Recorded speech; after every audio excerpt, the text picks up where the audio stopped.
오늘 교회 생일에 관련된 이야기입니다. 제가 여러분에게 묻습니다. 교회 생일은 언제일까요? 우리 기독교의 지금까지 2000년이 지난 이 기독교의 역사, 개신교의 역사 가운데, 기독교의 역사 가운데 교회가 태어난 날이 있습니다. 그날이 교회의 생일이에요. 교회가 출발한 날입니다. 그날이 언제입니까? 오순절 날입니다. 오늘 사도행전 2장에 120명의 성도들이 마가다라 방에 모여서 기도했습니다. 그때 성령이 임하게 되죠. 성령이 임할 때 교회가 출발하게 된 겁니다. 그날이 교회 생일이었던 거예요. 무학교의 생일은 여러분 따로 있지 않습니까? 그런데 무학교회도 교회이지 않습니까?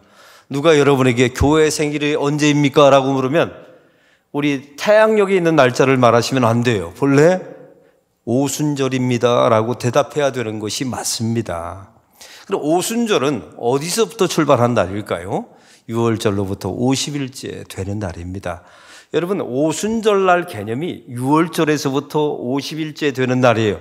6월절서부터 시작됐다는 의미겠죠? 6월절은 이스라엘 백성들이 애굽에서 출애굽한 날입니다.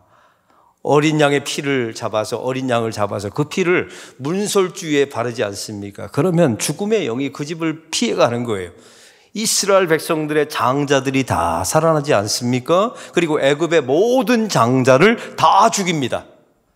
그날 이스라엘 백성들이 해방된 날이에요. 그 유월절은 예수님의 십자가와 죽음을 상징하는 날 아닙니까? 교회의 생일이 어디서부터 출발했다고요? 6월절로부터 50일째 되는 날입니다. 다시 말하면 교회의 기초와 기본은 예수님의 십자가로부터 시작된다는 의미였던 거예요. 교회의 기초는 십자가, 예수님의 죽음이었다는 사실이에요. 교회의 출발은, 교회의 생일은 예수님의 죽음과 십자가와 연관이 있었던 날이었던 겁니다. 또 한 가지 이 오순절에 별명이 있었다고 그랬죠. 그게 맥추절입니다. 이 맥추절은 보리를 거두는 시기입니다. 첫 열매를 거두는 시기라고 말하죠. 우리 예수님을 뭐라고 칭합니까? 부활의 첫 열매라고 말합니다. 맥추절은 예수의 부활을 상징하는 또한 절기이기도 합니다. 곡식을 추수하는 날이기도 하지만 이 땅의 첫 열매로 부활하신 예수님을 상징하는 절기이기도 합니다. 또한 오순절날을 태양력으로 따져보면 지금의 안식 다음 날입니다. 지금의 주일이에요. 여러분, 지금의 주일은 어떤 날입니까? 예수님이 부활하신 요일이에요. 그러면 교회 출발을 왜 이날 오순절로 정했을까요? 교회의 기초와 출발은 예수님의 십자가와 부활에서부터 출발되어야 된다는 겁니다. 교회의 기본은 무엇입니까? 예수님의 십자가와 부활이었던 겁니다. 교회의 기초는 무엇입니까? 예수님의 십자가와 부활이었던 거예요. 이게 교회의 근본 골격이었던 겁니다. 아니, 근본 터였던 겁니다. 그 예수님의 십자가와 부활 위에 예수의 교회가 세워지게 된 거예요. 할렐루야. 그래서 사도 바울은 디모데전서 4장 7절에 이렇게 말합니다. 너희들은 망령되고 허탄한 신화를 버리라. 이렇게 말하면서 예수님의 십자가와 부활을 강조하죠. 왜요? 이 말은 이런 겁니다. 망령되고라는 말은 세속적인 말을 버리라. 허탄한 말은 여자 늙은이들이 만들어낸 지어낸 이야기를 교회에서 하지 말라라는 헬라어의 원뜻이었던 겁니다. 쉽게 말해볼까요? 교회 안에 수많은 언어가 있어요. 수많은 말이 있습니다. 그러나 교회 안에 보면 예수 이야기와 아무런 관련 없는 말들이 있다는 겁니다. 그게 바로 신화라는 거예요. 예수님과 관련도 없어요. 예수님에게 관심도 없어요. 예수님의 십자가와 부활에 대한 내용이 아닙니다. 교회는 그런 말을 하는 곳이 아니라는 겁니다. 왜요? 교회의 기초가 예수님의 십자가와 부활이었기 때문에요. 여러분, 그러면 교회는 뭐 하는 곳입니까? 예수님의 십자가와 부활을 기초로 하고 그것을 열방에게, 온 민족들에게 그 소식을 전하는 것이 교회였던 겁니다. 그래서 교회의 생일이 오순절이었던 거예요. 여러분, 앞으로 누가 무학교의 생일이 언제입니까? 라고 물어보면 오순절입니다. 이렇게 말해야 되는 겁니다. 그리고 나서 우리 76년 전에 그 교회 창립 기념일을 말하면 되는 것이죠. 우리의 원래 뿌리를 말해야 합니다. 그 생일은 예수님의 십자가와 부활과 관련이 있었던 거예요. 근데 오늘 본문에 보니까 4절에 그 오순절 날 성령이 말하게 하심에 따라, 4절에 나와 있죠. 성령이 말하게 하심에 따라 다른 언어로 말하기 시작하니라 라고 나와 있습니다. 그러면서 5절에 방언을 했다라고 성경에 나와 있어요. 여러분 참 특이하지 않습니까? 오순절 날 성령이 임했어요. 그리고 성령이 임했다는 표징이 한 가지 나타나는데 그들이 교회 창립일 날 교회를 짓지 않았어요. 이날을 기념하기 위해서 엄청난 세리머니를 하지도 않았습니다. 교회가 생일날 그들은 책을 쓰지도 않았어요. 교회가 창립되는 날, 교회 생일날 성령이 임하자마자 다른 언어로 말하기를 시작했다는 겁니다. 근데 오늘 본문에 보니까 이 오순절날 각 나라 15개 지역에서 모인 사람들이 예루살렘에 거했던 거예요. 이 제자들과 120명의 성도들이 다른 언어로 막 말하기 시작할 때 이걸 그 예루살렘에 있는 15개 지역으로부터 몰려온 사람들이 듣게 된 겁니다. 여러분 15개 지역에서 몰려온 사람들이 누군 줄 아십니까? 이 사람들을 디아스포라라고 말합니다. 이 사람들은 BC 587년에 바벨론에 의해서 남유다가 멸망합니다. 그래서 나라 자체를 없애버리죠. 그때 하나님을 믿었던 경건한 유대인들이 전 세계에 뿔뿔이 흩어지게 됩니다. BC 587년. 그러면 예수님께서 태어나셔서 승천하실 때까지 33년이 지나니까 엄밀하게 말하면 대략 500년 동안 그들은 나라 없이 민족 없이 전 세계 15개 지역에서 뿔뿔이 흩어져서 산 거예요. 생각해 보십시오. 500년 동안 다른 나라에서 산 겁니다. 자기 언어를 다 잃어버렸을 거예요. 자기의 언어는 히브리어 아닙니까? 히브리어를 다 잃어버리고 메소포타미아 언어, 애굽 언어, 아시아의 언어 이런 언어들을 가지고 500년 동안 살아왔던 거예요. 근데 이들이 인생을 마무리할 때쯤 고향에서 죽고 싶다는 마음이 생긴 거예요. 그래서 고향으로 몰려든 겁니다. 그게 바로 예루살렘이었던 거예요. 마침 몰려들어서 살아왔던 사람들이 그날 오순절이 되었는데 보니까 예수를 따르는 제자들이 설교를 하는데 놀라운 일이 벌어지는 겁니다. 자기들이 지금 메소포타미아에서 평생 살다가 인생 말년에 예루살렘에 온 거예요. 여기서 죽으려고요. 그런데 제자들이 설교를 하는데 메소포타미아 말로 설교를 하는 겁니다. 애굽 사람들이, 애굽에서 500년 동안 살다 온 사람들이 이제 고향 땅에서 죽고자 예루살렘에 왔어요. 그런데 제자들이 설교하는데 애굽 말로 설교를 하는 거예요. 아시아에서 평생 살았던 사람들이 예루살렘에 왔어요. 그런데 제자들이 설교를 하는데 아시아 말로, 일본 말로, 한국말로 설교를 하는 겁니다. 몽골 말로 설교를 하는 거예요. 여러분 이게 얼마나 놀라운 사도행전 2장에 나와 있는 사건입니까? 이때 7절에 이렇게 말합니다. 그 15개 지역에서 온 사람들이 이 사람들이 말하는 걸 보고 이 사람들은 갈릴리 사람들이 아니냐라고 말합니다. 이 말은 어떤 의미입니까? 갈릴리 사람이라는 말은 촌뜨기라는 말입니다. 시골 사람이라는 말이에요. 이런 뉘앙스였던 겁니다. 갈릴리, 시골뜨기, 촌뜨기들.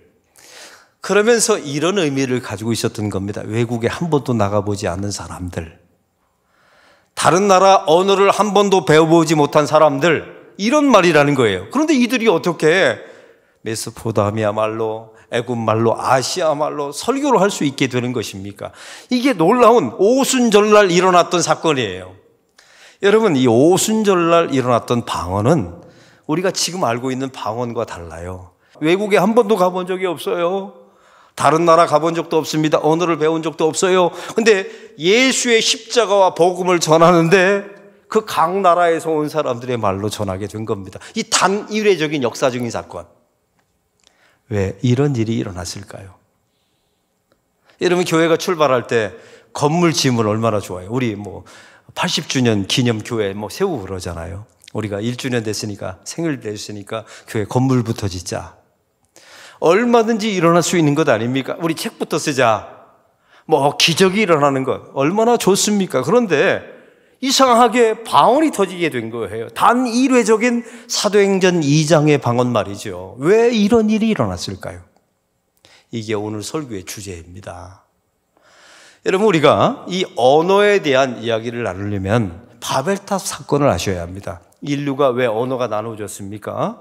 언어가 나누어져서 인류가 불통하게 되지 않습니까?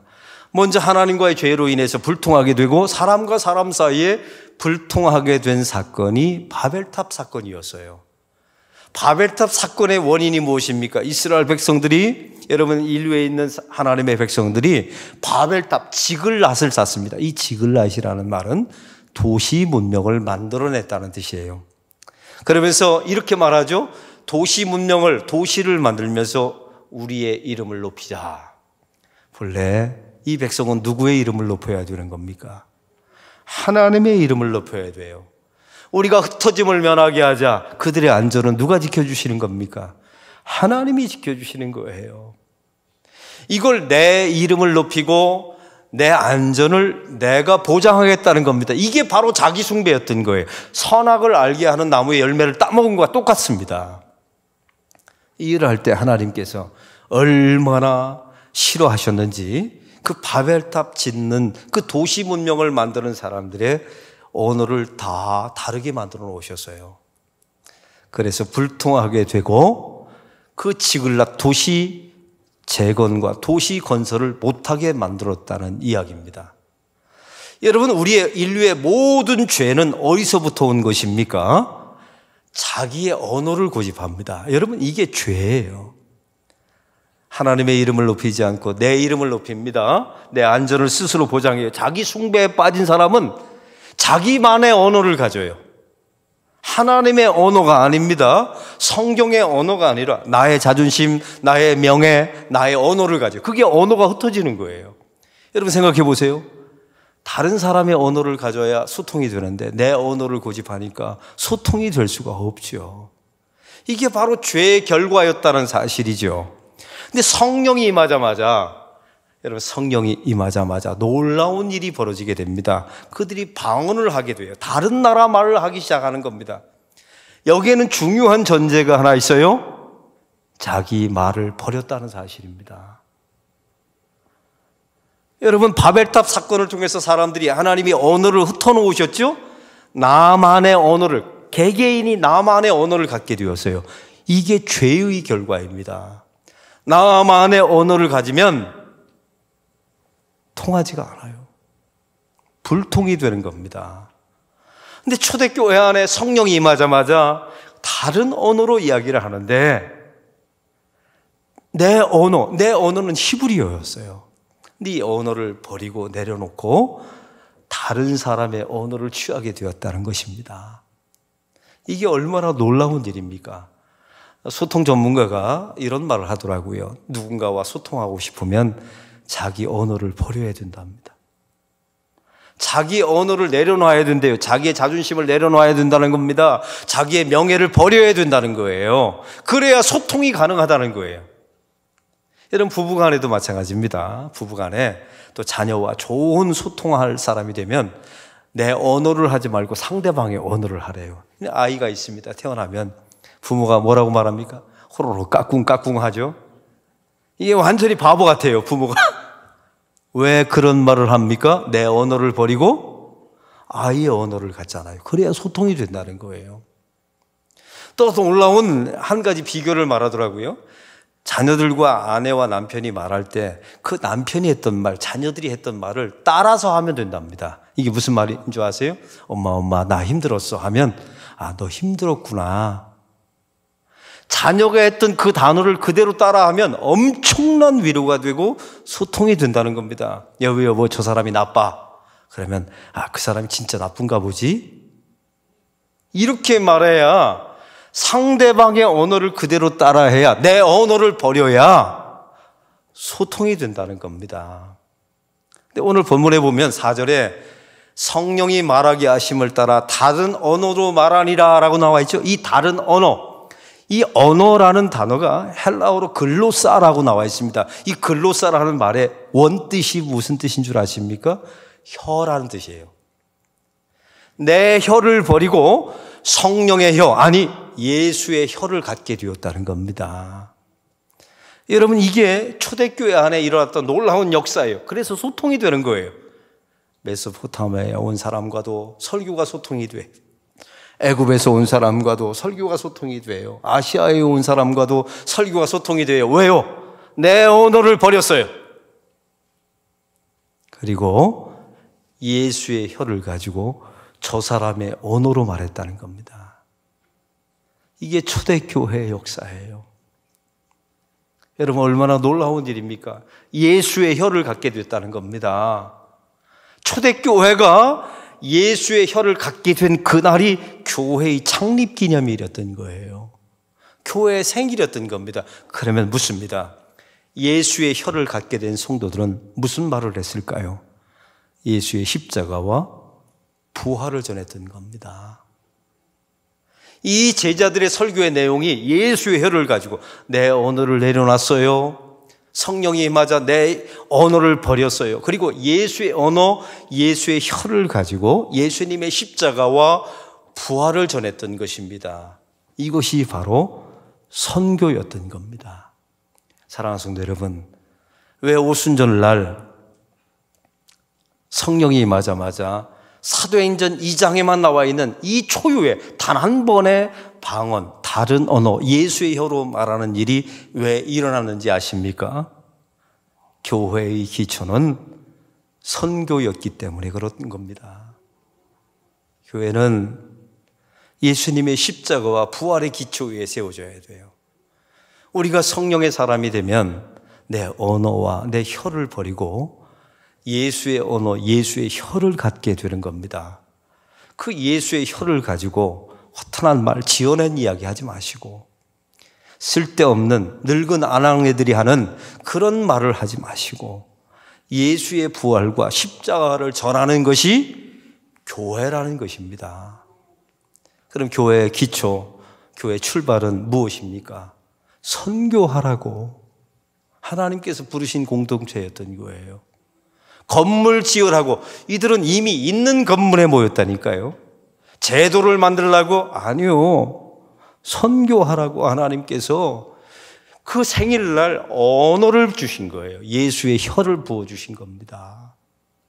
여러분, 교회는 왜 존재하는 겁니까? 세상을 위해서 존재하는 겁니다. 성도는 왜 있습니까? 믿지 않는 사람을 위해서 존재하는 거예요. 만약에 이 지구상에 다 예수를 믿었다. 또 하나님께서 만세 전부터 구원하기로 한 백성들이 다 구원받았다. 그 수가 다 찼다면 어떤 일이 벌어질까요? 예수님 재림하실 겁니다. 그럼 지금 예수님의 재림이 일어나지 않았다. 또한 내가 지금 살아있다는 유일한 이유는 무엇입니까? 전도와 선교를 위해서 하나님께서 교회를 지금까지 남겨놓으신 겁니다. 우리는 왜 예배합니까?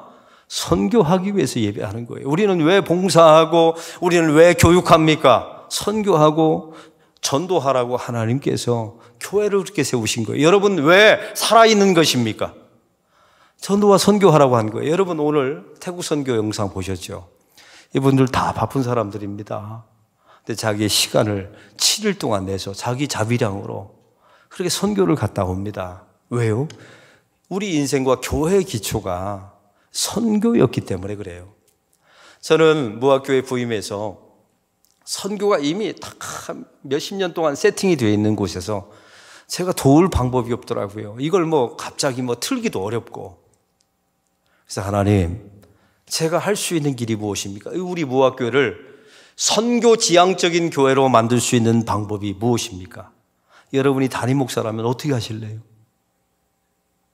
하나님께서 저에게 주신 마인드가 하나 있었습니다. 그것은 첫 번째, 여기서 공중기도를 하는 장로님, 안수 집사님, 권사님들이 특정한 선교사를 계속 놓고 일주일마다 바꿔가면서 기도하는 거예요. 어떤 결과가 나타난 줄 아십니까? 선교지에서 저에게 카톡이 왔어요. 저 이집트에서 선교하는 선교사님, 캄보디아에서 선교하는 분, 목사님, 제가 이곳에는 교회가 없고 주일날 또 예배 드릴 곳이 없어서 무학교에 실시간 예배를 드립니다. 그 예배 시간에 내 이름이 나왔습니다.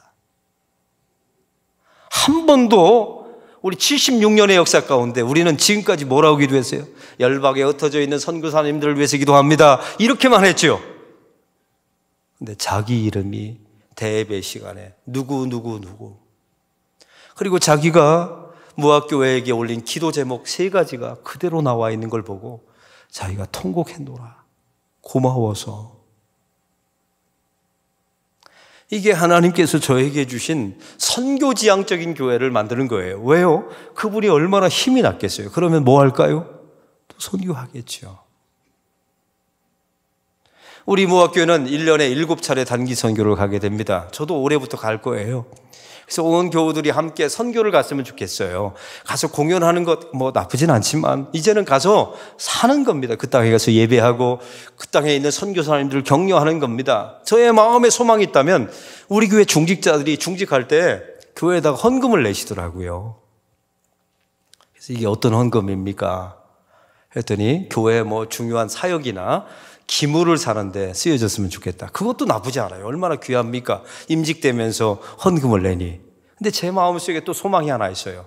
언젠가는 우리 당회를 좀 설득하고 우리 교인들을 설득해서 그 헌금을 내면 그분의 단기 선교 비용으로 쓰이면 어떨까? 이게 선교지향적인 교회 아닙니까? 우리 교회 실버분들이 얼마나 많은지 몰라요. 은퇴하면 무료하게 인생을 살아가는 분들이 계세요. 자기의 전문성이 다 있어요. 어떤 사람은 금융인, 어떤 사람은 기계공학자, 수많은 전문인들이, 어떤 분들은 또 한글을 잘 가르치는 분들이 있어요. 여러분 선교지에 이런 평신도 선교사들이 얼마나 많이 필요한지 몰라요. 이제는 목사 선교사는 그만 보내고 평신도 선교사들을 그런 곳에 우리 교회가 물질을 후원해서 보내서 그들의 전문성을 가지고 선교사를 도우면 얼마나 좋을까. 또 선교제에 있는 우리 어린아이들이 얼마나 많은지 몰라요. 컴패션을 보세요. 1:1로 결연해서 그들의 장학금을 대학 갈 때까지 돕지 않습니까? 한 달에 3만 원씩. 이번에 5월 달에 선교부가 이거 할 거예요. 제가 그 선교부에게 요청을 했거든요. 우리 교인들 선교지에 38개국 또 6개 나라 전담국가에 수많은 교회학교 어린아이들이 있어요. 그 아이들을 우리가 입양하는 겁니다. 입양해서 그 아이들과 1:1로 맺어서 한 달에 3만 원씩 보내면서 그 아이를 위해서 기도해요. 또 그 아이가 보고 싶어서 선교지 가는 겁니다. 그 아이가 얼마나 컸는지 보는 거예요. 사랑하는 성도 여러분, 하나님께서 제가 무학교에서 목회할 때마다 이런 마음을 새록새록 주셨어요. 왜요? 교회는 선교하기 위해서 존재하니까요. 선교하지 않으면 우리의 모든 에너지와 교회의 생일날이 선교하는 날, 혀가 풀려서 자기 언어를 버려서 예수의 혀를 가지고 예수의 십자가와 부활을 전한 날이 교회의 생일날이었던 겁니다. 이 교회의 본분을 버리면 어떤 일이 벌어질까요? 교회는 치고받고 싸우게 돼 있습니다. 교회는 문 닫게 돼 있어요. 왜요? 하나님의 소명을 버린 교회니까요.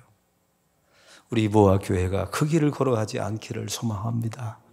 우리의 온 힘과 열정을 다해서 선교사님들을 돕고 우리가 선교사로 또 가고 선교사님을 후원하고 단기 선교사로 가고 기도할 때마다 그분들의 이름을 말하면서 하나님, 우리 무학교회가 존재하는 것은 선교를 위한 것입니다. 성도가 존재하는 것은 믿지 않는 사람을 위해서 존재하는 것입니다.